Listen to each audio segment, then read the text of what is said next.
não fico no TikTok, eu fico no Excel, PowerPoint, Google, tudo isso relacionado a lendo coisas, me expondo em coisas. Eu trabalho todo final de semana, eu dou aula todo final de semana. Eu poderia estar em casa com meu Caraca, filho e etc. Eu vou para dar aula. É que uma coisa animal. assim que isso é legal. Então, minha lógica é: eu vou ser mais esforçado do que absolutamente qualquer outra pessoa.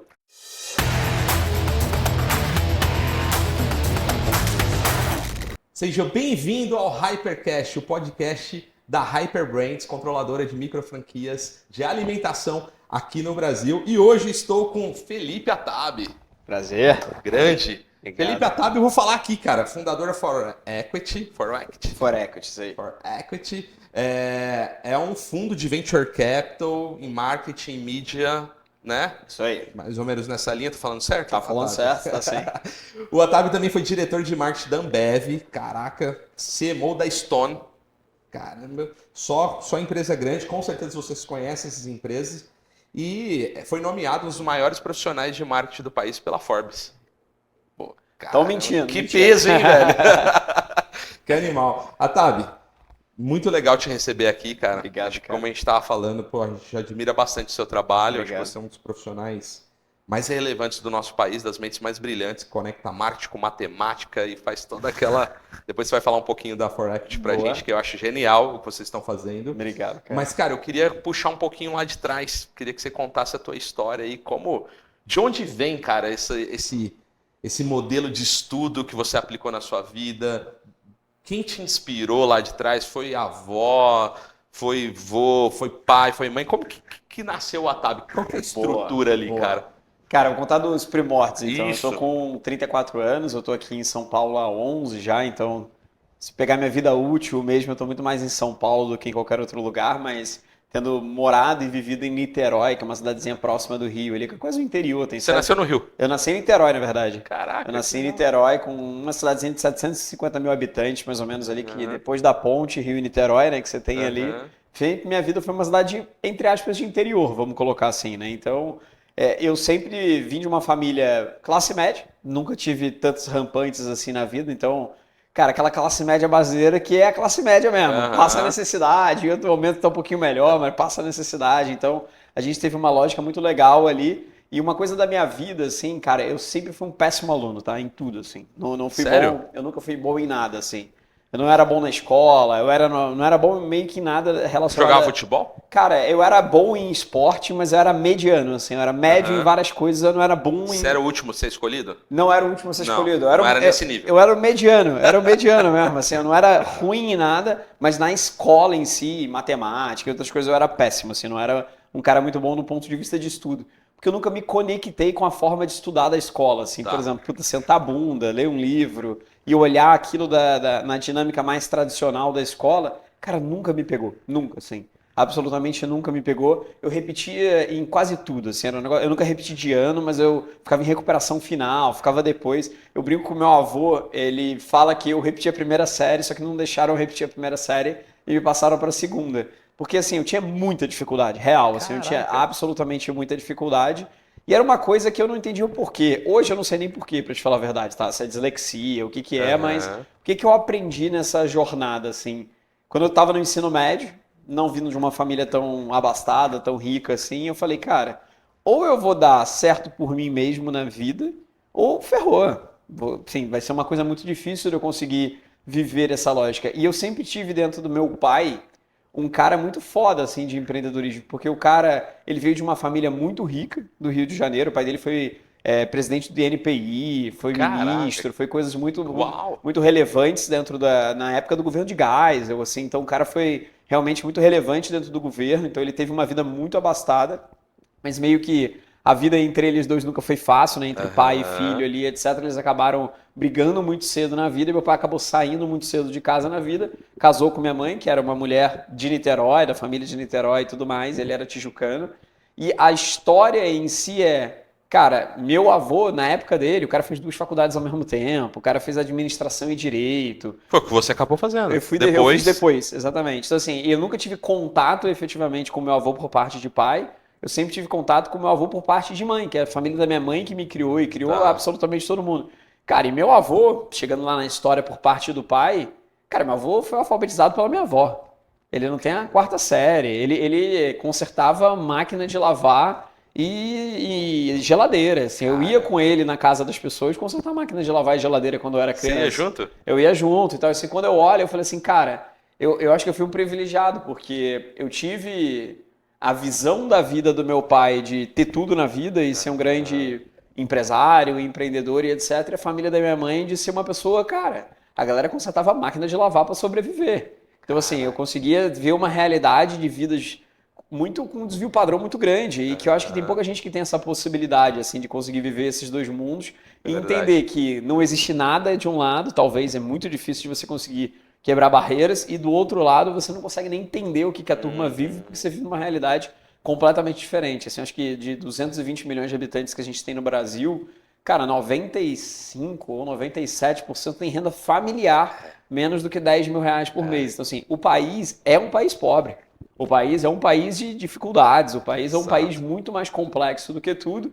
E eu ter vivido nessa, entre aspas, classe média brasileira, de ter entendido um pouco dessa E visitando os realidade dois mundos, e né? visitando os dois mundos, foi uma coisa que me formou muito Isso cedo, é assim. animal. Então, eu via meu pai, um cara que teve tudo, se formar como a dentista, então ele foi dentista durante muitos anos, mas sempre teve um empreendedor interno ali de querer fazer. O cara teve marca de camisa, quebrou. Aí Sério? depois ele teve, aí abriu uma mini construtora, quebrou. Aí depois abriu uma mini imobiliária, quebrou. Aí depois abriu uma loja de moto, quebrou. Então assim, foi uma coisa muito Isso durante a sua jornada durante ali. a jornada da vida, assim, no final das contas. E você Então, já era nascido. eu já era super nascido, tudo isso foi que eu já era Caraca, então nascido. você viu vários altos e Vários, baixos vários ali. altos e baixos. Então, assim, eu brincava que tinha anos que a gente era rico, tinha anos que a gente era pobre.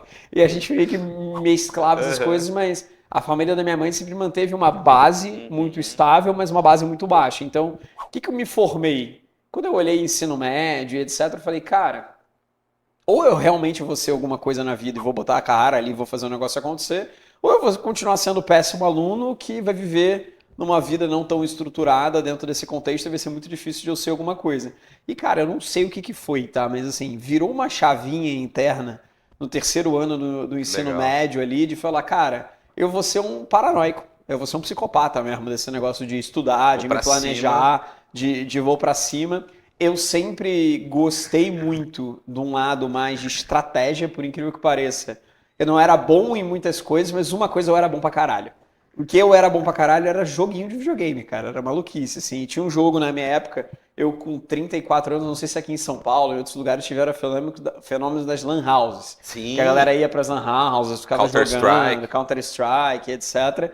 Eu jogava um jogo dentro da Lan House que não era o Counter-Strike, era um negócio chamado Warcraft, era um jogo de estratégia, meio que Age of Empires, Que medieval, um irado, negócio velho. meio doido. Só que assim, eu era tão bom naquilo que eu comecei a ficar patrocinado. Então assim, eu jogava de graça nas Lan House, eu jogava campeonato de graça, eu jogava, sei lá, 13, 14 horas por dia com um Porra. coreano, numa internet 56K de escada. Então umas coisas meio loucas assim, mas cara, eu comecei a ficar fissurado por estratégia.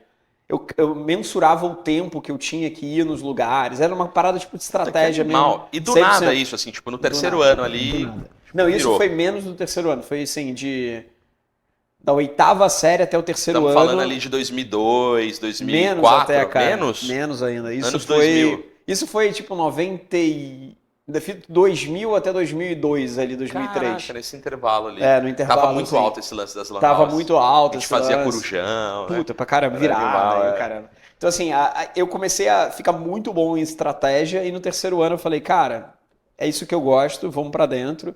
É um negócio que o que eu posso trazer de estratégia? Eu comecei a entender o que estratégia significava dentro das empresas, estudando, lendo coisa mesmo, vendo artigo e tudo mais.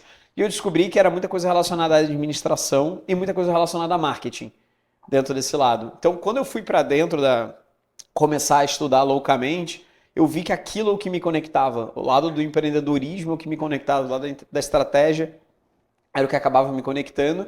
E no terceiro ano eu resolvi fazer duas faculdades ao mesmo tempo. Eu comecei a estudar muito, muito, muito, muito, muito. Fiquei muito bom, muito rápido, porque eu aprendi a aprender. Não era um negócio que eu sabia aprender antes, e aí no Irado. terceiro ano eu aprendi a aprender. E meio que depois disso nada mais me parou. Assim, foi um negócio muito louco. Porque eu passei com bolsa na SPM, que é uma faculdade lá do Rio de Publicidade. Passei em administração industrial numa federal do Rio. Comecei a cursar as duas ao mesmo tempo. Tinha, sei lá, 17, 18 matérias por período. Uma era no centro, a outra era na Tijuca. Então, puta, eu rodava de ônibus e metrô a vida inteira e morando em Niterói. Então, assim, era basicamente... A vida inteira era dedicada a estudar e eu tinha que aprender no momento que eu tava ali no lugar, porque... Você tava com 17, certo? Eu entrei com 17 anos. Foi 2007. Então eu entrei com 17 anos e aí eu aprendi que eu aprendo de maneira sinestésica, assim, não adianta eu pegar um livro, sentar e ficar rabiscando, ficar fazendo exercício, eu não aprendo dessa forma. Eu aprendo me forçando a estar em situações que não necessariamente são tradicionais. Então, assim, eu ter feito 2 faculdades ao mesmo tempo, meio que expandiu minha capacidade cerebral. Dá um exemplo, assim, como que você se coloca em situações... Cara, dar aula. Exemplo, dar aula. Eu tô dando aula no G4 há 1 ano. Parece que a gente dá aula. A gente aprende muito mais do que a gente ensina, porque eu tô lá com 200 empresas toda semana dando aula, pelo menos de 2 a 3 vezes por semana. São 200 empresas diferentes, com histórias diferentes, em segmentos diferentes, em modelos de crescimento diferentes. Cara, pega isso em um período de 1 ano. Quantas empresas eu não já escutei? Quantos segmentos eu não já entendi o modelo de negócio? Quanto eu já entendi de margem de cada um desses negócios diferentes? Que modelo faz sentido? Então, assim, esse é um exemplo. Isso está em algum livro? Poderia pegar em algum livro e ler em algum livro? Não, mas o que para mim é mais fácil? Eu aprendo escutando. Eu aprendo sentado nos lugares e entendendo o que as pessoas estão falando. Então, assim, se todas essas empresas escrevessem um livro e eu pegasse o livro para ler, eu não ia aprender nada. Porque a minha forma de aprender não é uma lógica bidimensional, simplesmente de eu sentar ali e entender e ler e você assimilar. sacou isso lá em 2007? Eu saquei em 2007. E aí o que eu fiz isso na época de fazer faculdade? Eu comecei a fazer cursinho 24 horas por dia. Eu fazia uns 6, 7 cursinhos ao mesmo tempo, assim. Caraca, de matemática, de história, de não sei o que lá. E era assim, era o tempo inteiro interagindo com pessoas e não lendo, tá? Eu não lia, eu não chegava em casa e ficava lendo os livros de história, fazendo exercícios de matemática. Bom. Eu vivia a todo momento dentro daquele contexto e eu assimilava por viver.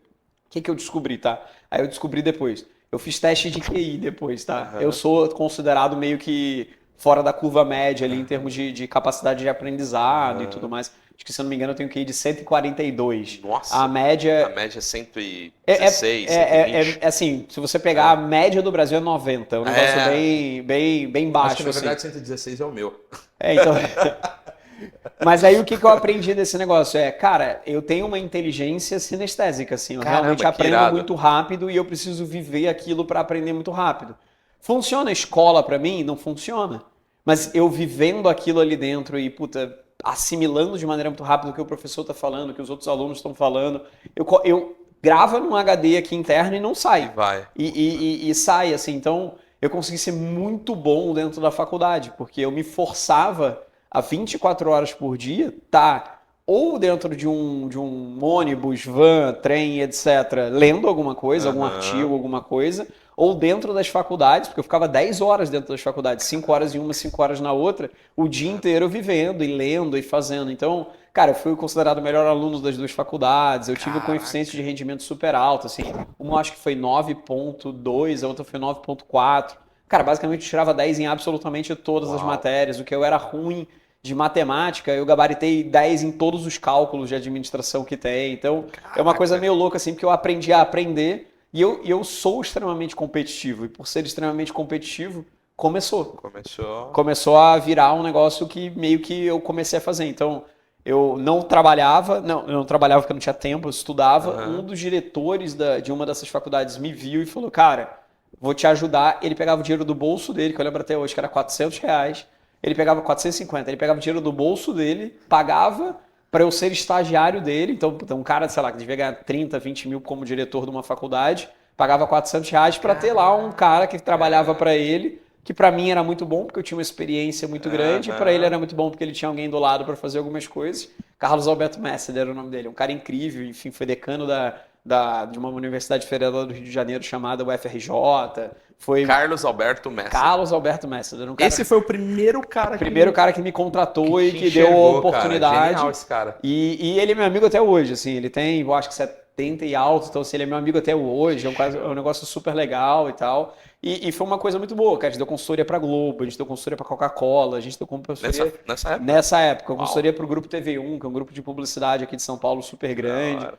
E aí eu comecei a fazer várias coisas legais, comecei a participar de concursos internos dentro da faculdade. Então, em 2010, eu ganhei um prêmio interno na faculdade do Santander, que tinha um projeto chamado Santander Universidades. Eles me pagaram para ir estudar em Salamanca, na Universidade de Salamanca, ficar 2 Uau. meses lá, porque eu tinha um coeficiente de rendimento muito bom. Era um concurso meio interno que ele pegava os melhores alunos e dava bolsa.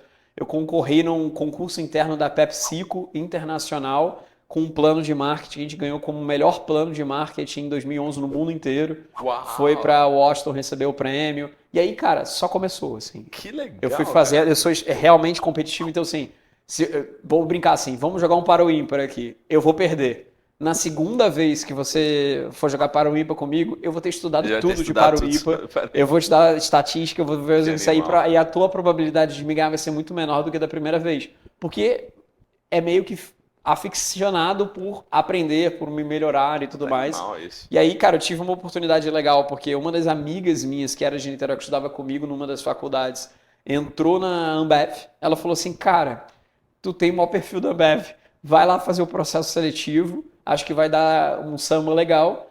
Na época, a Ambev tem vários centros de distribuição de cerveja, né? E esses centros são muito operacionais, assim. Uhum. Eu entrei, por exemplo, como supervisor de trade marketing. É um nome belo e bonito para a pessoa que cola o cartazete lá e a faixa mercados. dentro dos mercados. Tá? Então, assim, cara, eu era uma pessoa bem formada, bem avaliada, tinha ganho todos os prêmios, já tinha feito tudo e vamos lá. Se é para colar cartazete, vamos embora, vamos entrar. Mas sabe o que eu acho louco, cara? Acho que sua vida toda tem esse lance de o smart com o street. Sim, não tem? Sim. Tem essas paradas de você estar aqui, mas ao mesmo tempo eu conheci esse mundo. Porque foi isso que aconteceu. Você tava voando. Exatamente. E depois, de repente, pô, vou lá colar o cartaz e, cara, vamos embora. Exato. E eu acho que isso estamos falando o quê? 2011, 2012? Eu entrei em março, 21 de março, não, 21 de fevereiro de 2012 na Ambev. Então, assim, puta, foi um negócio super legal, porque eu entrei de supervisor, era um nome bonito, mas era zero glamouroso, uniforme, subir favela, colar cartazete, estar com o vendedor e etc. Só que, assim, eu sou extremamente competitivo. Eu olhava, tipo, como um tabuleiro de War, o negócio. Cara, quem tá ganhando o jogo dentro da Ambev? Que supervisor que fez diferente, que foi promovido mais rápido? Irado. E eu sempre entrei com a cabeça de falar assim, cara, eu quero ser promovido mais rápido o tempo inteiro. O que eu tenho que fazer para ser? E aí eu descobri um negócio na Ambev que era, tinha os top regionais, o top vendedor regional, o top supervisor regional, o top supervisor de trade marketing, e eu comecei a competir. E eu comecei a ganhar tudo, cara. Comecei a ganhar tudo. Assim, então, saí de supervisor de trade marketing, fui melhor 4 vezes nos 6 meses que eu estava lá. Então, depois eu saí, fui para analista de apuração de resultados, fui top também todos os meses, da regional como um todo, depois virei supervisor de venda, também fui top. E aí começou. Aí eu entrei de trainee na Ambev, comecei de trainee, fui para Brasília, depois fui morar em Friburgo, que é o interior do Rio. Voltei a ser supervisor, mesmo no ano passado por isso tudo. Voltei num cargo de supervisor. Comecei, depois eu fui para o marketing na Ambev em 2014, aqui em São Paulo. E desde 2014 aqui em São Paulo até então, foram vários anos de marketing. Fui gerente, analista de Skol, gerente de Brahma, gerente de Antártica, gerente de Corona. Passou por tudo. Passei por tudo. Diretor de planejamento estratégico financeiro, diretor de marketing de 7 marcas da Ambev. Eu virei um dos sócios mais novos da história da Ambev. Eu acabei crescendo muito rápido. Fui considerado Forbes Under 30 em 2020 por tudo que a gente tinha feito. Lancei Spaten aqui no Brasil, que é uma das cervejas que mais cresce. Fiz um negócio das lives junto com o meu time, um negócio do Gustavo Lima que startou todo esse negócio das lives dentro da pandemia como um todo. Foi você que puxou essas lives, né, Sim, cara, eu tenho um print de WhatsApp, assim, do meu dando ideia pro Gustavo Lima, até hoje eu tenho que tirar o print e você salvou a vida esse de negócio. muita gente. Porque, cara, era um saco eu ficar em casa e as lives ajudavam pra caramba, né? Ajudava pra caramba. Porra, e aí, quando eu pego a minha história toda, assim, seja da base até então, cara, eu aprendi a aprender, que era uma coisa que eu não tinha aprendido quando eu era criança, ensino médio, enfim, ensino fundamental. Só que do ensino superior em diante, meio que foi 100%. Tenho muitas dificuldades hoje, porque hoje, por exemplo, cara, eu não consigo fazer uma coisa ao mesmo tempo. Eu não sento uma coisa e fico fazendo só uma coisa. Porque eu deixo de aprender fazendo uma coisa só. Eu fico tendo Entendi. um estímulo. E esse um estímulo não me alimenta do ponto de vista Tá. intelectual de querer fazer uma coisa. Assim, por que eu deixei de ser CMO de grandes empresas? Porque é chato, cara. Sério? É chato. Você CMO da... É CMO que fala na É Ambev? na É Ambev. diretor de marketing. Não, então aqui na Ambev, É outra... em estruturas muito grandes, você tem o cargo de CMO, que é o VP de marketing, e você Aham. tem diretores embaixo desse Tá. CMO. A Ambev tinha um CMO e tinha 7 diretores de Diretores marketing. Eu era embaixo. um desses 7 diretores de marketing.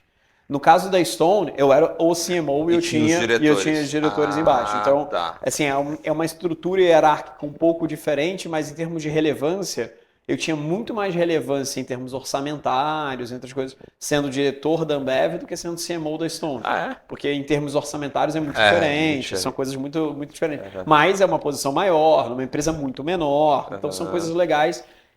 Por que eu não gosto de ter uma única fonte de estímulo? Porque eu te contei toda a minha história. Eu não tenho uma fonte de estímulo, eu não me alimento com uma fonte de estímulo. Eu preciso estar conectado com várias coisas ao mesmo tempo, estar conectado Isso com. te dá prazer. Isso me dá prazer. Me dá prazer ajudar pessoas. As pessoas, assim, tipo, me mandam mensagem no LinkedIn, me mandam mensagem no Instagram, eu respondo individualmente todo mundo. Eu dou aula para 200 pessoas, eu boto meu WhatsApp lá. Se quiser me mandar o Caraca, WhatsApp, eu vou te responder. Por quê? Porque, assim, eu tô dando de volta coisas que eu recebi dentro. Sou muito novo, já fiz muita coisa na minha vida. Cara, eu invisto em 30 empresas, tenho contato com vários segmentos diferentes, tenho contato com o mercado financeiro, tenho contato com o mercado de marketing. Eu acabo cruzando coisas não tradicionais dentro dessa jornada como um todo. E hoje eu olho e falo, cara, eu sou muito bem sucedido. Sou a pessoa mais rica que eu conheço, nem de perto, mas eu sou a pessoa mais intelectualmente feliz, para te falar a que verdade. legal. Porque se eu olhar para minha base familiar, eu já tenho mais dinheiro que toda a minha família junta. Não tem Que problema da nenhum hora. esse negócio. É do caralho. Meu avô consertava a máquina de lavar. É muito louco. Então, assim, tipo, Vida turnaround. é outra parada, entendeu? Então, assim, eu olho e eu falo, cara, eu tô muito bem. Se eu não quisesse mais fazer nada da minha vida, eu pego tudo que eu tenho, vou pro interior, levo minha mulher, levo meu filho, a gente fica no interior e vai viver o resto da vida fazendo coisas mais simples e tradicionais e legais. Aham. Só que eu não seria feliz, cara. É muito louco isso, porque o que que eu sou feliz? Eu sou feliz estando com empresas, estando com empreendedores, estando Construindo. ajudando a galera a construir, dando dicas que não necessariamente o cara pensou. Eu aprendo muito mais com ele do que necessariamente eu ensino e a todo momento. Então, assim, são coisas muito legais. Então, esse negócio da Forequity, que é o fundo de investimento, e da minha consultoria estratégica chamada Lever, são coisas muito legais que eu acabo conectando muita gente e viram uma jornada super positiva, cara. Cara, que legal. Como que foi esse lance da live, cara? Como que foi? Você mandou pro Gustavo a ideia? Você estava como diretor de marketing da... Eu estava como diretor de marketing de 7 marcas, tá? Então era de Boêmia. Eu tinha um time de umas 20 pessoas embaixo. Eu era diretor de marketing de Boêmia, diretor de marketing de Spaten, diretor de marketing de Bex, de Original, Serra Malte, tinha umas outras Aham, menorzinhas, que é Andes, o Modelo, aham, outras menorzinhas. O meu maior orçamento era o de Boêmia, tá? Então, assim, dentro desse todo, acho que uns 80 milhões era o de Boêmia no total, no ano. ó, E é um orçamento muito grande, você consegue fazer. Eu tinha 300 milhões de orçamento como um todo, então era uma coisa que você, sei lá, eu tinha. Primeira vez que eu gerenciei orçamentos muito grandes, eu tinha 27 anos. E aí você tinha, sei lá, 30 milhões para gastar. Cara, você faz o que você quiser, entendeu? É muito legal, é muito cara, incrível. Por isso que é bom trabalhar dentro dessas grandes empresas que você saca. dinheiro Um, infinito, um né? Assim. pouco, é infinito, é infinito. É um pouco da realidade. Assim, você pensa o que você quer fazer. Ah, eu quero trazer o Tomorrowland para o Brasil. Beleza, vamos ligar lá, traz o Tomorrowland, custa X milhões. E deve ser muito legal porque qualquer telefonema te atendem, né? Qualquer. Você tem prioridade de absolutamente todo mundo. E nesse caso em específico das lives, foi uma coisa muito interessante porque a gente tinha contratado 40 shows do Gustavo Lima. Ele era da Itaipava lá em 2019. A gente tinha fechado um contrato de Boêmia com ele para 40 shows de eventos e tudo mais, que era o Boteco Boêmia, perdão, Boteco Gustavo Lima. E em março de 2020 estourou a pandemia. A gente tinha gasto 12 milhões para contratar esses 40 shows. Era representativo do nosso orçamento Uau. inteiro de Boêmia que a gente ia fazer. Talvez fosse a maior coisa do ano. E foi muito legal porque individualmente, pessoalmente, eu conheci o Gustavo, consegui fechar coisas com eles e tal, e a gente se aproximou muito. Em março, quando estourou a pandemia, a Ambev matou 100% do orçamento. Ela tirou 100% do orçamento de absolutamente todas as marcas, porque ela não sabia o que ia acontecer. Segura. Segura e vamos segurar. E a gente Aham. teve que ser criativo de olhar para dentro do que a gente já tinha contratado, já tinha fechado, para tentar fazer novas coisas. A Ambev tinha uma coisa internacional, que a turma do marketing internacional da Ambev se unia semanalmente para tentar ter dicas do que iria ser feito no mundo inteiro com que, porque não tinha verba mais, não tinha nada, Aham. tinha cortado tudo. E numa dessas, a gente conseguiu trazer a ideia do negócio das lives e tudo mais. A grande parte das lives foi de Brahma, não foi de Boêmia, Aham. mas a coisa legal é que o que deu o gatilho, o que startou tudo, foi uma mensagem trocada com o Gustavo, que a gente fez. Deixa eu pegar aqui o telefone para te mostrar. Caraca, Uma que loucura legal. esse negócio, cara. Caramba, isso é legal. Primeira mão, hein, gente? Primeira mão, as mensagens aqui do Gustavo. Cara, depois eu quero que você fale também. O Gustavo parece ser uma pessoa bem empreendedora, né? Cara, Diferente de vários outros incrível. artistas, Ele né? é incrivelmente empreendedor, cara. Porque a construção de riqueza que eu vejo que ele construiu não é uma construção de riqueza de uma pessoa que é só artista. Então, ele faz muito mais coisa. Ele, assim, ele é um dos maiores artistas do Brasil hoje, em termos gerais, assim, mas. Ó, cara, eu preciso te mostrar essa mensagem, é bem impressionante, tá? Março. Boa. Caraca, a mensagem que rolou as lives Ó, no Brasil. Dia 14 de março de 2020. Essa semana tivemos uma ideia muito boa que vai funcionar demais nessa época de cancelamento de todos os eventos do Brasil. Todos os consumidores vão estar mais em suas casas na internet querendo consumir conteúdo.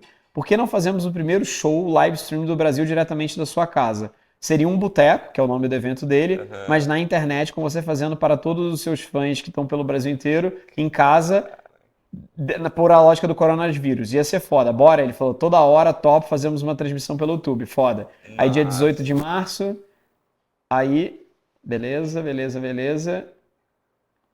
Dia 28 de março, Uau. um pouco do que vai rolar daqui às 20 horas no meu canal do YouTube e no Facebook. Que é aquela primeira live que absolutamente explodiu Que tudo. abriu. Que abriu, bateu todos os recordes de absolutamente tudo. Foi legal pra caramba e tal. velho. Então foi uma coisa boa, assim, que demais. e startou, e a gente nem sabia de verdade se esse negócio ia dar certo ou não, se ia fazer qualquer coisa, mas assim, foi tão incrível. É que agora, depois que passa, parece meio, tipo assim... Juiz de segunda-feira, cara. Não é? Você já olhou e falou, o cara fez o gol e tal. Exato. Então assim, sendo juiz de segunda-feira é fácil, mas lá ninguém sabia. Essa primeira live, acho que deu 750 mil pessoas simultâneas dentro da live. Cara, pagou muito de longe o que fez em investimentos, Então, assim, foi muito legal. Muito legal, cara. Que legal. E aí, você tem essa ascensão na Ambev, você se torna sócio, acho que você foi o sócio mais novo da Ambev, É um né? dos mais novos, sim. Como que é o programa de sociedade da Ambev? Cara, esse negócio de sociedade é muito louco, assim, porque a Ambev tem, eu acho que, se eu não me engano, 35 mil funcionários. É um negócio muito grande. É uma cidade, cara. É gigante. E ele é feito em degraus, assim, você sabe efetivamente, eu tô no degrau 8, como é que eu vou pro 9? Qual é o salário do 9? Já tem tudo desenhado? Já tem tudo desenhado, é uma Muito trilha legal. muito fácil, assim, pra você entender. Só que o degrau de sócio é a partir do degrau 16. Então, por exemplo, eu entrei no degrau 7, quando eu era supervisor de trade e marketing, Tá. que eu te contei. Aí você vai subindo. O primeiro cargo de gerência é no 10. Então, no gerência, 10 você já começa a ser um nível de gerente mais júnior e tudo mais, e aí você vai crescendo. E cada estágio tem uma avaliação 360? Não, alguma coisa todo do tipo? ano tem uma avaliação Todo 360, todo ano você recebe um feedback do que você deveria melhorar, do que você não deveria melhorar. Lá tem um negócio chamado PDI, que é Plano de Desenvolvimento Individual, que ele faz o seu plano anual. Então, a coisa legal é que de ano em ano você é avaliado e normalmente você não pode pular mais de 2 degraus. Você não sai do 8 para o 13. Não é uma coisa que acontece. Você sai do 8 para o 10, do 10 para o 12, do 12 para o 14 e vai subindo. E quando eu entrei lá no 7, eu era 7, eu cheguei até o 9. De maneira muito rápida, eu cheguei até o 9, que era o primeiro cargo de coordenação, vamos colocar assim. Quando eu passei no trainee, todo trainee já começa no 11. Então, já estava lá no 11, trabalhando bonitinho, já estava no degrau 11. Só que, como é que é o ponto do chegar em sociedade? A partir do 16, você já é sócio. Só que para chegar no 16, do 16 em diante, 16, 17, 18, 19, até o 25, que é o CEO global da instituição inteira, só tem no Brasil 210 pessoas a partir do 16. Nossa. Então, assim, é um funil muito grande. Muito grande. E como você tem uma trajetória muito fácil, porque tem outras pessoas que já fizeram essa trajetória, você sabe o que as pessoas fizeram. Tempo médio de virar um grade de 16, que é do degrau 16. Então, você vai sabendo. O que eu tinha na minha época era, para chegar no 16, demorava mais ou menos uns 10 anos. Você tinha que ter várias coisas legais e etc. E como eu fui exposto a muita coisa muito rápido dentro da Ambev, eu cheguei no 16 em 4 anos e meio. Então foi muito rápido a trajetória. Só que eu saí da Ambev no degrau 18, que era a partir do 17 já é considerado diretor. Então eu saí no 18. Então eu fiz uma pernada rápida de virar sócio e eu fiz uma segunda pernada muito rápida que é virar diretor. Então assim, tem gente que vira sócio e nunca vira diretor. Mesmo sendo 200 e poucos sócios dentro da Ambev. Eu virei sócio e virei diretor. O cara para lá no 16 você e fica. Você para no 16 e fica. Ou no 17. Então, assim, quando você vai para o 18, talvez tenham, sei lá, 80 pessoas do 18 para cima só. Então, é muito funil. Então, a coisa que eu aprendi eu aprendi a jogar o jogo, cara. O que eu trago de trajetória é aquele joguinho de estratégia. Lan House, cara. Lan House te ajudou pra Aquele caramba. joguinho de estratégia que eu sabia jogar, que eu cronometrava, que eu pegava os coreanos jogando e vi o que eles faziam. Você traduziu isso? Eu traduzi isso na minha vida inteira. Minha vida inteira, então... Cara, mas isso é genial, velho. Fazer isso com várias coisas na vida, né? É trabalhar ao contrário, cara. Você tem que trabalhar olhando reverso. O que é o fim que você quer e a partir disso como você chega lá. Entenda que você não é o cara mais inteligente. Eu não me acho o cara mais inteligente. Eu me acho o cara mais esforçado. Eu sou mais esforçado do que a média das pessoas. Você acredita que o seu mérito todo foi mais esforço do que 100% inteligência? esforço. 100% esforço. A sua inteligência, ela veio do esforço. Então, assim, eu não era um cara inteligente. Se eu fosse um cara inteligente, eu tirava nota 10 sem estudar na época da escola. É verdade. Não sou um cara inteligente, cara. Assim, eu sou um cara extremamente esforçado. O seu QI avançado foi fruto disso também. Talvez ele nem seja tão avançado na época, ele desenvolveu, talvez. Então, assim, o cérebro, ele é um músculo, cara. Você pode desenvolver essa capacidade. Eu desenvolvi, e se eu pego, tem um negócio no iPhone que é o tempo de tela. Aí você olha lá, tempo de tela de uma pessoa tradicional, vai estar no Instagram, vai estar no TikTok, vai estar num monte de coisa. O meu tempo de tela é tempo de tela de telefone mais de computador. Eles somos dois. Eu trabalho 13 horas por dia todos os dias, está cronometrado. Eu não fico no TikTok, eu fico no Excel, PowerPoint, Google, tudo isso relacionado a lendo coisas, me expondo em coisas. Eu trabalho todo final de semana, eu dou aula todo final de semana. Eu poderia estar em casa com meu filho e etc. Eu vou para dar aula. É uma coisa assim que isso é legal. Então, minha lógica é, eu vou ser mais esforçado do que absolutamente qualquer outra pessoa. E eu vou me planejar olhando para o lado mais do que qualquer outra pessoa. Então, assim, cara, e eu tô competindo comigo. Essa que é a loucura, tá? Eu não tô competindo com outras pessoas. Isso é legal, né? Eu tô competindo 100% comigo a todo momento. Você tá olhando para ontem, para você mesmo, é isso. o Atab de ontem. E vambora. E tem que ter um negócio chamado humildade intelectual, assim, que se você não tem humildade intelectual, teu copo tá sempre meio cheio. E se seu copo tá sempre meio cheio, você não consegue encher ele. Você tem dificuldade de encher ele, porque se você sabe e acha que sabe tudo, você definitivamente não sabe nada. Cara, isso que você tá falando é verdade. Há umas 2, 3 semanas atrás, você me liga do nada. Você perguntou no WhatsApp, cara, posso te ligar? Sim. Aí, pode. Aí você me ligou e começou a me perguntar um monte de coisa. Você tava... E tentando entender, aprofundando para tentar entender o negócio. Você faz isso sempre? Absolutamente todo dia. Todo dia, a todo momento. Eu sou um cara que... Eu tenho reunião com pessoas novas, sei lá, umas 10, 15 pessoas novas toda semana. Para aprender coisas diferentes, para entender coisas diferentes. Mas aí eu poderia ter te ligado. Eu poderia ter pego um livro de franchise, simplesmente olhado lá, lido, vi um monte de matéria. Eu falei, cara, o cara é dono de uma franqueadora. Vamos ligar nele e perguntar? Talvez demore 3 segundos mais rápido do que eu sentar dentro do livro. Eu te liguei. Por que eu respondo 100% das pessoas no Instagram, no LinkedIn? Porque no dia que eu precisar, eu vou te ligar, cara. E eu prefiro que você me responda assim como eu te respondo. Então, eu ajudo absolutamente todo mundo. Não interessa o nível intelectual. Teve um cara que entrou em contato comigo que tinha 3 farmácias.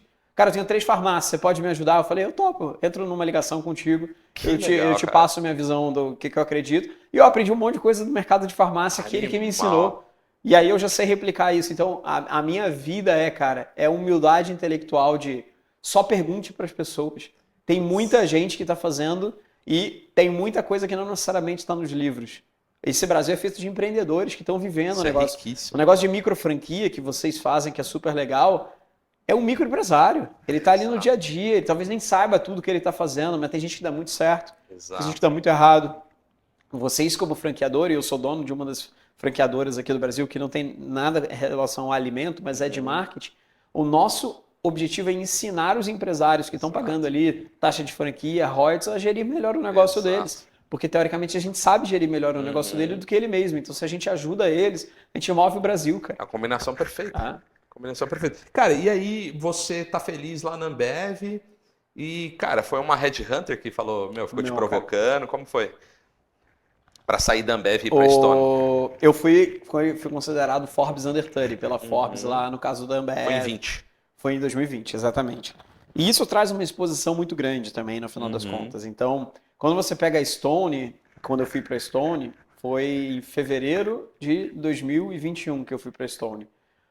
Por que eu fui? Não, foi de 20 para 21 Forbes Under 30. Foi exatamente no momento que eu fui para a Stone. Então, assim, eu fui Forbes Under 30 em dezembro de 20. Caraca. Em fevereiro de 21 eu já estava na Stone. Então, foi um negócio muito rápido, porque traz uma visibilidade, as pessoas começam a falar. A turma da Stone conheciam pessoas em comuns, já haviam me indicado para uma vaga. Eu tava muita gente genial na Stone também, do processo. Muita gente genial, uma empresa muito incrível, uma cultura muito legal. A cultura da Ambev, do 3G como um todo, vive muito dentro da Stone também, então são pessoas incríveis. Então é um negócio que você vai fazendo. E para mim era um desafio intelectual legal, porque eu entendia do B2C, que é vender para o consumidor final, que é o caso da Ambev. Que é vender cerveja é fácil, a gente chama de ouro líquido. Se cair um caminhão de cerveja aqui do lado, concorda que ele some em 3 segundos? Porque a galera pega as caixas e vai. Então, ouro assim, líquido. é ouro líquido aquele negócio. É realmente dinheiro aquele negócio que está ali. Então, de 15 em 15 dias, é um negócio que o tempo inteiro você tem uma demanda muito latente. Mas é um mercado de 120 bilhões dentro do Brasil. Números da minha época. Não sei se é isso hoje ainda, mas talvez seja maior. E a Ambev fatura muito. Tem, acho que 60 e poucos % de market share. Tem muito, é muito grande. Então, consegue ter uma visão muito ampla do mercado como um todo. E do outro lado, você tem uma empresa B2B, Stone, mercado financeiro, maquininha de cartão, chato. Maquininha de cartão você está tirando o meu dinheiro. Eu sou um varejista, eu tenho um bar, você me come 2%. O que você está agregando? Nada, você me come 2%. Então, fazer esse trabalho do B2B é um trabalho muito diferente, muito mais complexo do ponto de vista mercadológico. Então, foi um desafio intelectual muito legal e eu cresci muito como pessoa, fazendo coisas. E aí que eu aprendi que eu gosto de fazer coisas complementares, porque eu tenho no chip interno aqui os 10 anos de Ambev. Eu tenho no chip interno os 1 ano e meio de Stone no mercado financeiro. Só que agora, nos negócios que eu tenho, que são vários, eu tenho vários chips internos. Eu consigo cruzar as coisas e ajuda diversas pessoas com insights que talvez a pessoa nunca tenha pensado. Mas é que para mim é meio fácil, porque eu já vivi aquilo em vários lugares diferentes. Eu consigo conectar postos de gasolina e eu sei o número de postos de gasolina que tem no Brasil. São 40 mil. 20 mil são bandeirados, 20 mil não são bandeirados. A gente acha que a gente abastece no Ipiranga. 20 mil postos de gasolina no Brasil são sem bandeira. Então lá... É o Zezinho. É o Zezinho. Então assim, esse tipo de coisa é porque eu fiz uma consultoria para Clube Petro. Clube Petro é um CRM para postos de gasolina, que eu tinha informação, mas além disso, tinha a Lynx, que foi comprada pela Stone, que era um software ERP, que tinha uma divisão específica de postos de gasolina, que a gente queria fazer, eu fui envolvido no projeto. E automaticamente, dentro do G4, eu já falei com pelo menos 6 empresários que têm redes de postos de gasolina que conectam com a mesma informação e eu consigo dar dica. Quem consegue conectar essas informações? Isso é animal. É animal, entendeu? Então, assim, é uma conexão meio não tradicional que me ajuda a conectar coisas legais. Em 21, você que fez o Big Brother? Eu assinei a carta do Big Brother como Stone. Porque a Stone fez uma negociação com a Globo de mídia por equity, de trocar mídia da Globo por participação societária na Stone. E eu fiz parte um pouco desse deal. Então, era um deal de R$500 bilhão, era um negócio gigantesco. A Globo tem participação na Stone via mídia por equity. O que eles fizeram de ativação dentro do Big Brother foi 0 pago. Você tá zoando. Aquilo foi para troca de participação societária e é aquilo que me inspirou um pouco a fazer o que eu faço hoje, que é o fundo de mídia por equity. Eu já tinha feito parte da operação desse negócio da Stone com a Globo. Antes disso, na Ambev, em 2019, eu sempre mentorei startups. Uma dessas startups era a Key Design, que é uma de pulseira masculina, de cor e tudo mais. Sei. O menino que tocava lá, que é o André Rio, que hoje está na Aramis, um cara super legal e tal, ele falou, Otávio, eu quero fazer uma operação de mídia por equity. Eu falei, não sei o que é isso, deixa eu entender e estudar. Entendi, aprendi um pouco do modelo com ele. Ele falou, cara, eu quero o Caio Castro ou Felipe Tito de sócio. Eu falei, eu conheço o Caio Castro, deixa eu ligar aqui no empresário dele, que é o Sandrinho, para a gente bater um papo e ver se rola esse negócio de mídia por equity que você quer. Fizemos a operação, foi super legal, ele virou sócio, eu virei sócio lá em 2019. Então a empresa cresceu, sei lá, 6 vezes nesses últimos anos, foi um negócio incrível. Foi bom para todo mundo, depois eu fiz a participação no deal da Globo com a Stone, e eu falei, cara, tem um negócio aqui, deixa eu criar o meu negócio. E aí eu criei a For Equity. E a For Equity é basicamente esse trabalho de intermediação. Você tá aqui na Hyper Brands e você quer trazer mídia para as suas franquias e para a franqueadora. A gente vai fazer uma negociação de qual é o valuation que você quer, qual o valor de mercado da tua empresa, o quanto você quer de diluição para ter um novo sócio, o que é isso em termos de montante, e a gente vai achar empresas de mídia que querem fazer a operação com você, seja um influenciador, seja um outdoor, seja um canal de rádio, seja o que fizer sentido para ti, e aí você dá esse percentual da empresa para eles, e a gente, como intermediário, ganha parte do deal como um todo que a gente está fazendo intermediação. Você, com a Media for Equity, você entra em sociedade? Ou você tem várias formas de remuneração? A gente ganha de 2 formas, na verdade. A gente ganha da empresa que nos contratou para trazer o deal 5% da negociação em dinheiro. Então, se for uma negociação de 1 milhão, a gente ganha 50 mil. Se for uma negociação de 10 milhões, a gente ganha 500 mil. Então, quem paga é a empresa que está nos contratando. A gente está servindo a vocês. Entendi. No final das contas, empresários que querem se diluir e querem receber um player de mídia. Vocês aceitam ou não os players de mídia que eu estou trazendo. Então, você não tem a obrigatoriedade de aceitar. Você vai falar, esse eu não gostei, esse eu quero. Você faz boas negociações. E eu só pago para ti depois do contrato. Depois que faz a operacionalização. E eu ganho também, como For Equity, 20% do crescimento que o investidor tem. Então, vamos supor que o Gustavo Lima virou sócio da Hyper Brands. Um deal de 1 milhão. Você tem um valor de empresa de 100 milhões. Vamos colocar assim, 1 milhão é 1%. Então, desse 1 milhão... topou, vocês toparam fazer a negociação com... Eu te paguei 50 mil. Você me pagou 50 mil e o outro 1 milhão, que é do Gustavo Lima, vamos colocar assim, se esse 1 milhão daqui a 5 anos virar 5 milhões... Você tem 20%. Eu tenho 20% do que desse ganhou crescimento. desse crescimento. Entre 1 e 5... 1 e 5 daria 4 milhões, 20% disso são 800 mil, 800 mil ficam com a gente, 4 milhões e 200 vai para o Gustavo Lima e essa é a operação. Por que não cresceria, cara, uma operação dessa? Por que a pessoa não cresceria? Por que uma operação dessa, tipo, por exemplo, a Hyperbrands, trouxemos o Gustavo Lima, você fez esse deal. Cara, por que a gente não cresceria de 1 para 5 milhões? Cara, é quase impossível não crescer, cara. Então, isso que eu tô pensando. Mas assim, ali não é um crescimento de faturamento. Porque isso pode vir não como faturamento, é valor da empresa. Porque vai valer mais. Porque vai valer mais. Anexando esse cara ao negócio... Você vai vender mais franquias, você vai ter mais taxa de franquia, você vai crescer mais, você vai conseguir usar a imagem dele para dentro das próprias franquias, para os franqueados venderem mais. Então, assim, é bom para todo mundo.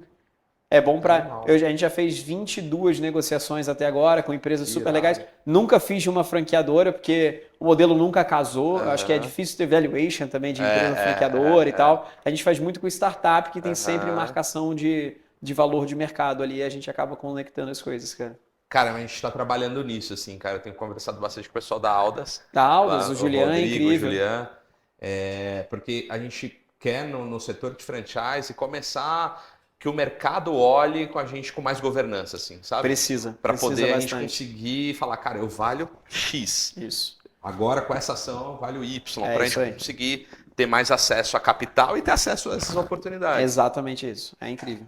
Exatamente isso. Cara, e Otávio, você, depois de tudo isso, assim, vocês levantam capital para a Media for Equity para poder fazer esses trabalhos ou não? Não, a gente só conecta as duas pontas. Não precisa... Não tem capital, porque o capital do Gustavo Lima é o Gustavo Lima. Ele não precisa de dinheiro, teoricamente. Se ele gostar da Hyper Brands e quiser estimular o crescimento, ele pega um percentual da empresa e faz esse crescimento acontecer. Cara, genial, genial. E o que vocês estão olhando para o futuro, assim, de Media for Equity, tipo, o país? The Media for Equity, eu acho que é um mercado muito incipiente ainda, ele está começando e crescendo. A gente, como For Equity, a gente tem uma tese sobre Creator Economy, que são de criadores de conteúdo e tudo mais. A gente acredita que esse mercado vai haver uma disrupção nos próximos anos. Ele tem crescido muito, cresce 30% ao ano, é um negócio muito legal. Muita gente, se você perguntasse há 15 anos, 20 anos atrás para um menino e uma menina o que ele queria ser quando crescer, a resposta do menino é ser jogador de futebol, tradicionalmente. Hoje, essa mesma pesquisa foi refeita. 72% das pessoas dizem que querem ser influenciadores. Caramba. Os jovens, etc. Então, assim, está virando uma profissão que as pessoas querem ter, querem ser desejada. Muita gente jovem começa a ganhar muito dinheiro por ser influenciador. Você tem um celular na mão, você já pode virar um. Então é uma coisa que é muito legal. Acho que vai mudar muito esse mercado e é um mercado muito grande. A gente dimensiona ele aqui no Brasil próximo de uns 2 bilhões, mais ou menos, sendo transacionado com criadores de conteúdo, vindo das marcas e tudo mais. O que eu acho que vai acontecer é que vai precisar ter uma profissionalização desse mercado. E eu gostaria de ser a pessoa que consolida esse mercado e que faz essa profissionalização. Porque eu conheço um pouco tanto do mercado financeiro, quanto do mercado de marketing, quanto do mercado da Creator Economy, que é o que a turma está vivendo. Então, o que eu acredito no futuro é Media for Equity vai ser um negócio legal, mas ele não é o principal negócio do que a gente tem. A gente acredita muito nesse grandes consolidações dentro do mundo de marketing, conectando finanças e marketing o tempo inteiro. Boa, boa. E os deals que vocês fizeram nesse aspecto, você pode citar um que deu muito certo e um que talvez... Acho que o que deu errado talvez é antiético, né? Vou falar mais. Você pode citar assim, quais os problemas que vocês tiveram nesse aspecto? Cara, eu não vou falar especialmente de um deal em específico, mas eu posso te falar de uma maneira geral. Assim. Como é uma operação muito nova, pouca gente entende do modelo, no final das contas. Então, para você empresário, é fácil. Eu estou me diluindo, eu estou dando 1% da empresa, está tudo certo. Para a pessoa que está recebendo essa participação societária, ele acha que aquilo é dinheiro e que ele pode vender aquilo a qualquer momento e que ele vai ganhar. Então, tem uma dificuldade inerente dos players de mídia, vamos colocar assim, de entender que isso é equity, não é dinheiro. Não é dinheiro que é uma coisa, curto prazo. A curto prazo é um negócio a longo prazo. Tem uma dificuldade das pessoas entenderem, por exemplo, você pega um influenciador. Por que ele vai fazer isso se ele está ganhando milhões com a Bet, por exemplo? E fazendo coisa para Bet. Fez um story e ganhou não sei quantos mil. Por que eu vou receber daqui a 5 anos? Por que vai ser legal fazer isso? Então, a maior dificuldade hoje não está em empresários quererem fazer deal. Isso a gente já assinou 22, tem mais de 150 milhões de possibilidades ali dentro para fazer essas transações. A dificuldade hoje são nos players de mídia. Entenderem da educação do player de mídia, dessa visão de longo prazo. Acho que vai acontecer, é super tradicional, mas tem coisas que demoram tempo, assim, não tem muito como não precisa maturar, precisa maturar, exatamente. Felipe, você falou bastante profissional aqui, mas tem 2 pessoas aí na sua vida que são bem, bem fortes, né, Boa. cara? Sua esposa e seu Meu filho. Cara, minha esposa e meu filho são uma paixão na minha vida, assim, no final das contas. Minha esposa, eu tô com ela há 10 anos, a gente tá casado há 7 anos. A gente se conhece desde criança, tá? Desde a quinta série, então a gente estudava na mesma sala, era melhor amigo e tudo mais, então... Como é o nome dela? Larissa. A Larissa. Ela é otorrino, ela é médica otorrino, então é uma pessoa muito bem formada, bem tradicional, bem legal, viveu uma vida incrível, abriu mão da vida dela no Rio para vir aqui para São Paulo me acompanhar da parte empresarial, mas ela é médica aqui, inclusive, da aeronáutica, enfim, faz muitas coisas legais, faz muito curso, muita coisa legal, e vive uma vida muito legal. E a gente, nos últimos 2 anos, teve o Benjamin, que também é a melhor coisa do mundo. Quero ter o segundo filho agora em 2025 também, porque eu acho que... Também, cara, eu também estou preparando para 2025. Para ter o segundo aqui em 2025 e ser uma jornada muito boa, mas quem não tem filho, tenham, galera, é o propósito da vida. É muito louco, não é, cara? É o propósito da vida. Tudo perde relevância quando você tem uma pessoa junto contigo ali. Cara. Cara, muito legal. É muito louco, né? E eu acho que você tem um gás ainda maior, né? Sim. Pra fazer mais e melhor e legado e tal, quando você tem um... Quem não tem um autodrive tão grande quanto eu tive na minha vida, o filho ajuda a puxar esse autodrive. Pra mim, pra te falar a verdade, não mudou nada, cara. É meio louco, assim, pra mim não mudou nada. Eu já tinha um drive meio que infinito, muito alto de querer fazer, e agora é só simplesmente pra dar um legado pra ele. Mas tem aquilo, eu não fui mimado. Eu fui mimado na minha vida de outras formas, não do ponto de vista mais tradicional, financeiro e tudo mais. Eu tenho a possibilidade de mimar meu filho hoje da maneira que ele quiser. Será que tá certo? Então eu me questiono muito dessas lógicas de o que eu deveria fazer, o que não deveria fazer. Acho que a parte da criação intelectual do filho é muito legal nesse sentido. Não, é muito louco, cara. Eu fui pai com 20 anos, 21 anos, cara. Que legal. E aí eu não consigo saber. Eu era bem intencionado, assim, queria fazer as coisas acontecerem e tal. Tinha uma vida muito difícil, mas queria fazer as coisas acontecerem. Mas quando meu filho nasceu, cara, assim, foi uma virada de jogo, assim, completamente. Eu saía 5h30 da manhã de casa, ia pra empresa, chegava às 6 horas, era o primeiro a chegar. Era 11 horas da noite, estava na empresa. É isso aí. E, cara, trabalhando pra caramba, porque eu queria dar o melhor pro Cauã, que é o meu primeiro filho, cara. Legal. E deu muito certo. Mas, cara, por isso que eu gosto de falar do Larissa, do Benjamin, porque eu acho que são pessoas, e a Larissa também deve te apoiar muito, né? Porque caramba. você fica bastante Sim, fora e tal. Eu gosto de citar e honrar essas pessoas, né? Que por trás do Felipe tem a Larissa e o Benjamin. Tem toda a minha família, cara, meu pai, minha mãe, meu avô, minha avó, a família são toda. Todos vivos. Todos vivos ainda, que são legais. Cara, que legal. Então, nesse sentido, é muito bom. Assim, eu pego sempre final de ano e vou pra Niterói passar com eles, porque eu não tenho ninguém na minha família em São Paulo. Eu moro em São Paulo há 11 anos, 10 anos. Então, tá todo mundo no Rio, em Niterói, na verdade. Então, eu volto sempre pra estar lá com a família. Meu irmão agora teve filhinha também, a Mafê. Então, tá junto com a família é extremamente importante pra mim. É bem a base, assim, no final das contas. Que legal. Cara, que história, hein, meu? Obrigado, cara. Obrigado. Que história, super legal te ter aqui. Obrigado por esse papo. E, cara, eu queria que você desse um recado para nossa audiência, assim, o que você poderia deixar para uma pessoa. A gente tem uma audiência aí de 25 a 35 anos, geralmente um empreendedor iniciante que está para comprar uma franquia ou que já comprou uma franquia, tá tomando porrada pra caramba lá na ponta. O que você poderia falar para esse cara? Cara, o que eu falaria para vocês, que é uma frase que eu li esses dias e que talvez eu use ela mais vezes agora, mas a gente, aí pegando a minha base, quando você tem o teto baixo, você não consegue sonhar muito grande, né? Porque você tem um teto baixo, você olha e fala, cara, eu vou chegar no máximo aqui e tudo mais. E uma frase que eu vi que é em inglês, mas traduzindo ela para português, é: o quão grande você sonharia se você soubesse que você não vai falhar. Então, assim, se você sabe que você não vai falhar no negócio, quão grande você vai sonhar? Você vai sonhar pequeno ou você vai sonhar grande? O que você ia sonhar? Então, assim, a Ambev tem uma frase muito boa que é, cara, sonhar grande e sonhar pequeno dá o mesmo trabalho. Então, assim, dado que você... Essa frase é da Ambev, da Ambev, essa frase é da Ambev. Caraca. Então, assim, sonhar grande e sonhar pequeno dá o mesmo trabalho. Dado que dá o mesmo trabalho, sonha grande. E nesse lado, para vocês que estão começando agora, ou tem uma microfranquia, ou estão pensando em fazer alguma coisa nesse sentido, se você soubesse que você não vai falhar, o quão grande você sonharia? Você sonharia talvez com 1.000 franquias até 2029, ou são 2.000?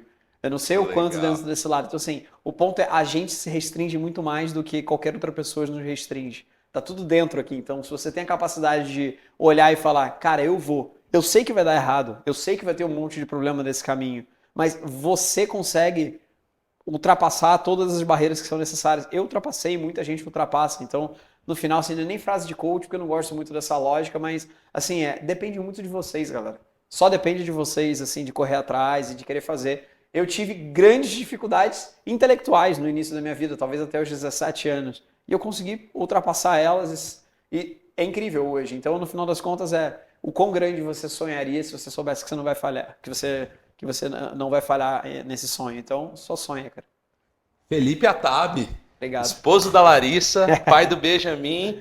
E, cara, não só um dos melhores profissionais de marketing desse país, mas como um baita ser humano, acima de tudo. Porque esse é o Felipe Atab. Boa. Antes de tirar todo o profissionalismo, esse é você, cara. Obrigado, cara. Obrigado. Que legal. Espero continuar. Prazerzão, irmão. Espero continuar. Gente, obrigado por ter assistido esse podcast até agora. Se você assistiu até agora, cara, compartilha para o máximo de pessoas possíveis. Tenho certeza que a mensagem, a história do Felipe aqui vai inspirar muita gente. Então, manda nos grupos lá e até o próximo episódio. Grande abraço.